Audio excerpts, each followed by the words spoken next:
हाँ जी, नमस्कार, जय श्री कृष्णा, राधे राधे।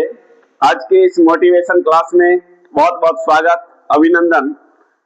देखिए, आज जो मैं विषय पे चर्चा करना जा रहा हूँ वो काफी इम्पोर्टेंट विषय है कि हमारे बच्चे का सर्वांगीण विकास कैसे हो। इसमें शिक्षक और अभिभावक दोनों का रोल होता है, दोनों के बारे में मैं चर्चा करूंगा। तो सबसे पहले मैं हमारे शिक्षक गुरुजन से चर्चा करना चाहूंगा, दो बातें उनके सामने शेयर करूंगा कि हमारा बच्चे का सर्वांगीण विकास कैसे हो, बच्चा ऐसा कैसे बने कि देश में उसका नाम हो। तो इसके लिए हमें क्या प्रयास करने चाहिए। तो सबसे पहले मैं सभी गुरुजन वृंद जो किसी विद्या मंदिर के पुजारी है, विद्यालय में पढ़ा रहे हैं, उन्हें प्रणाम करता हूँ, नमस्कार करता हूँ कि आप सभी बहुत बहुत ज्यादा सौभाग्यशाली हो। किसी ने कहा है इस संसार में मनुष्य के रूप में जन्म मिलना दुर्भर है, और मनुष्य के रूप में अगर आपको जन्म मिल गया, उसके बाद में अगर आप किसी विद्या मंदिर के पुजारी बन गए तो निश्चित रूप से आपके भाग्य खुल गए, क्योंकि मंदिर का पुजारी बनना बहुत बहुत बड़ा मुश्किल माना जाता है। देखिए, कुछ जो मंदिर होते हैं वहां भगवान की मूर्ति के रूप में पत्थर की मूर्ति होती है, लेकिन आप जिस मंदिर के पुजारी हो वहां साक्षात भगवान है। लोग कहते हैं ना, बच्चे भगवान का रूप होते हैं, और चारों पुरुषार्थों की प्राप्ति आपको हो जाएगी। कहा है ना, धर्मार्थ काम मोक्षेषु वैचाक्षण्य कलासु चे करोति कीर्ति प्रीतिं चे साधु काव्य निबंधनम। अर्थात चार पुरुषार्थों के लिए मनुष्य के रूप में जन्म मिलता है, धर्म, अर्थ, काम और मोक्ष। और अगर आप विद्या मंदिर के पुजारी बन जाते हो तो आपको धर्म भी मिलेगा, अर्थ यानी पैसा, सरकार खूब सैलरी देती है।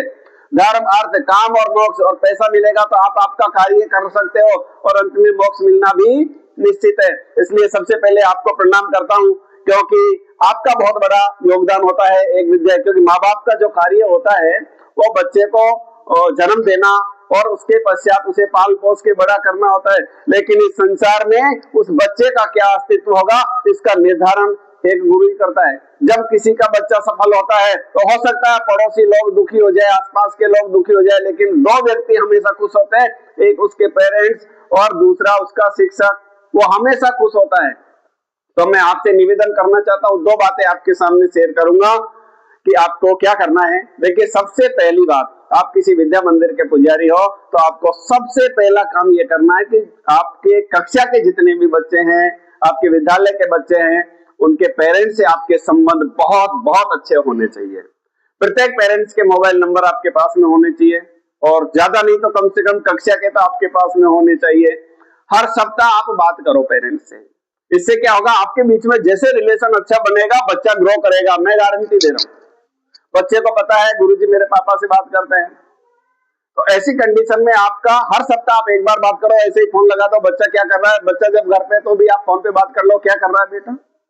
पॉइंट नंबर एक, हर सप्ताह आपको बात करनी है। दूसरा पॉइंट आपको क्या याद रखना है कि बच्चे की नेगेटिविटी कभी भी पेरेंट्स के सामने बार बार शेयर मत करो। बहुत सारे मैंने शिक्षक देखे हैं साथी कि जब भी पेरेंट्स मीटिंग में पेरेंट्स आते हैं तो उनकी 10 बुराइयां गुनाएंगे, एक भी अच्छा ही नहीं कहेगा।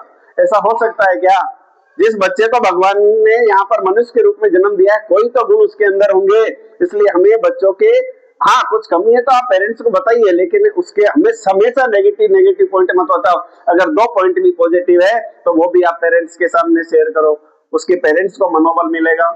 तीसरी और खास इंपॉर्टेंट बात, हम अगर किसी कक्षा में पढ़ा रहे हैं, हो सकता है हम कोई दूसरा काम कर रहे हैं, राजकीय काम होते हैं, बच्चा 6 घंटे आपके पास में है तो वो 6 घंटे बिजी होना चाहिए।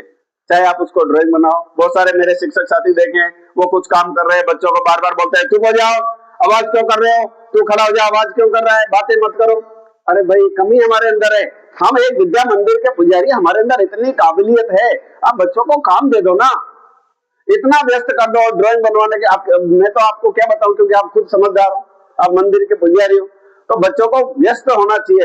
ये बातें एक शिक्षक को याद रखनी है। अब मैं बात करता हूँ पेरेंट्स के बारे में कि आपको क्या करना है। देखिए, बच्चा जो है वो 6 घंटे विद्यालय में रहता है, उसके पश्चात 18 घंटा पेरेंट्स के पास में रहता है। पेरेंट्स को भी क्या करना है, जो मैंने गुरुजी के लिए बोला था, तो पेरेंट्स को भी हर सप्ताह एक बार अपने टीचर से बात करनी चाहिए, अच्छे रिलेशन बनाने चाहिए आपके बच्चे के भविष्य के लिए। दूसरा, जब भी पेरेंट्स मीटिंग हो, आप एक दिन समय निकाल करके अवश्य वहां पर पहुंचे, विद्यालय में पहुंचे। दूसरी बात आपको क्या याद रखनी है कि मुख्य बात है, बहुत बहुत इंपॉर्टेंट बात है कि आपके बच्चे के दोस्त कौन है। बच्चा 18 घंटे आपके पास में, ये आप पता लगा लो। क्योंकि एक जो बुरा दोस्त होता है वो बच्चे को गाली भी सिखाता है, नशा करना सिखा देता है, उसका जिंदगी बर्बाद कर देता है, माँ बाप को पता ही नहीं होता है। इसलिए आपके बच्चे के दोस्त कौन है, लिस्ट बना के रखो। अगर क्योंकि बुरा बच्चा होता है वो 2 को बिगाड़ेगा, 2 4 को बिगाड़ेगा, 4 8, इस प्रकार से हमारा देश बर्बाद हो जाएगा। अच्छे बच्चे से संगति करवाओ और अच्छे बच्चों के साथ में रहो। संस्कृत में एक बहुत प्यारा सा श्लोक है, गुणा गुणागे सुगुणा भवन्ति ते निर्गुणं प्राप्य भवन्ति दोषा सुस्वादितोया प्रवहन्ति नद्य समुद्रमासाद्य भवन्तपेया। अर्थात गुणवान लोगों के साथ में रहोगे तो आपके अंदर गुण आएंगे। गुणा गुणगे सुगुणा भवन्ति ते निर्गुणम प्राप्य भवन्ति दोषा। अगर आप निर्गुण लोगों के साथ में रहोगे, बुरे लोगों के साथ में रहोगे तो दोष आएंगे। आपका बच्चा भी ऐसे लोगों के साथ में रहेगा तो उसमें दोष आएगा। सुस्वादितोया प्रवहन्ति नदी जब बहती है तो उसका पानी मीठा होता है। समुद्र मासाद्य भवन्तपेया, लेकिन जैसे ही वो समुद्र के संपर्क में चली जाती है तो समुद्र के गुण उसमें आ जाते हैं, अर्थात उसका पानी कैसा हो जाता है, खारा हो जाता है। इसलिए पेरेंट्स को विशेष रूप से ध्यान रखना है आपके बच्चे के दोस्त कौन है। बहुत बहुत धन्यवाद। नमस्कार साहब।